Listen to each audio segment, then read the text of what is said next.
Ovim protestom okupljeni građani priključili su se zahtevima sa protesta Srbija protiv nasilja sa akcentom na smenu ministra policije Bratislava Gašića i uz te zatražili rješenje lokalnih problema. Zahtevi su sljedeći. Pod broj 1, smena ministra unutrašnjih poslova.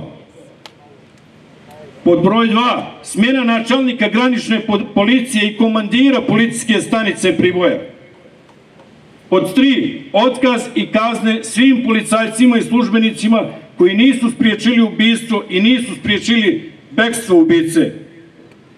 Pod 4, otkaz i kazne svim policajcima koji su pomogli ubici da pobegne.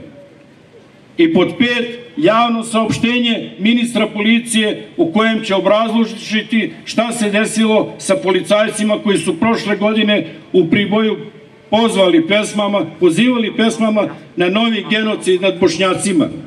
I pod 6, pooštravanje kazni za svaku vrstu ratno-huškačke retorike i poruka koji šire međunacionalni i međuversku mržnju i netoleranciju. Smatramo ove zahteve minimumom minimuma i od njih nećemo odustati. Građani koji su došli na protest kažu da su hteli da izraze nezadovoljstvo prema celokupnoj situaciji u zemlji. Zbog čega ste vi danas došli da podržite ovaj protest? Zbog ubistva ovoga dečaka u Priboju. Zbog puno čega sam ovde,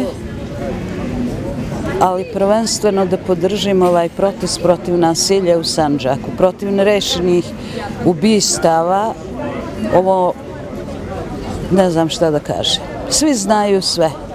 Tu smo da se borimo i samo zajedničkim ciljevima i zajedno možemo da se izborimo, da živimo bezbedno, da živimo sigurno i da budemo svjesni i savjesni građani. U gradu, pored neki ljudi koji su bili primorani gore u Beogradu dođu, da ima i nas koji smo ugroženi i koji se borimo ne samo za naša prava, nego i za prava njih koji su gore u Beogradu.